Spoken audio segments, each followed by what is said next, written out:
বাংলাদেশের রাজনীতিতে এখন চরম উত্তাপ, আর সেই গরম রাজনৈতিক মাঠে নিরাপত্তা জোরদারে নড়ে চড়ে বসেছে বিএনপি। বিশেষ সূত্রে জানা গিয়েছে, স্বরাষ্ট্র মন্ত্রণালয়ের অনুমতিতে দলটির জন্য আনা হচ্ছে 4টি বুলেট প্রুফ যানবাহন। এর মধ্যে রয়েছে 2টি ল্যান্ড ক্রুজার ও 2টি বুলেট প্রুফ মাইক্রোবাস, যেগুলো ব্যবহার করবেন দলের শীর্ষ নেতারা। বিশেষ করে আসন্ন জাতীয় সংসদ নির্বাচনকে সামনে রেখে বেগম খালেদা জিয়া ও তারেক রহমানের নিরাপত্তা নিশ্চিত করতেই নেওয়া হয়েছে এই বড় পদক্ষেপ। মন্ত্রণালয়ের নথি বলছে, চলতি বছরের জুনে প্রথম অনুমোদন মেলে একটি গাড়ির। এরপর অক্টোবরের শুরুতে আরও একটি বুলেট প্রুফ বাস কেনার অনুমতি দেওয়া হয়।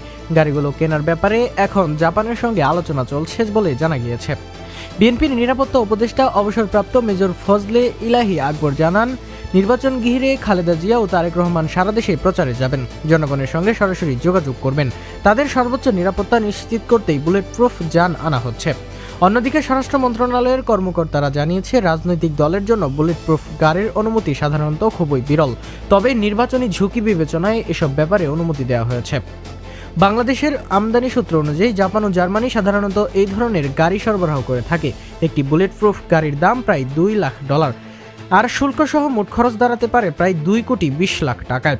জানা গিয়েছে, বিএনপির পক্ষ থেকে খালেদা জিয়া ও তার পরিবারের ব্যবহারের জন্য গাড়ির অনুমতি চাওয়া হয়েছিল গত জুনে। পরে দলের শীর্ষ নেতাদের জন্য আরও একটি মিনি বাসের অনুমতিও আবেদন করা হয়। এছাড়া বিএনপি একটি শটগান ও 2টি পিস্তলের লাইসেন্সের অনুমতিও চেয়েছে, যা এখনও স্বরাষ্ট্র মন্ত্রণালয়ের বিবেচনাধীন রয়েছে। পুলিশের বিশেষ শাখার প্রতিবেদনে বলা হয়েছে, নির্বাচনী প্রচারে খালেদা জিয়া ও তারেক রহমান প্রতিপক্ষ দলের হামলা বা সন্ত্রাসী হামলার টার্গেটে থাকতে পারেন। এই ঝুঁকি মাথায় রেখে দেয়া হয়েছে বুলেট প্রুফ গাড়ির অনুমতি।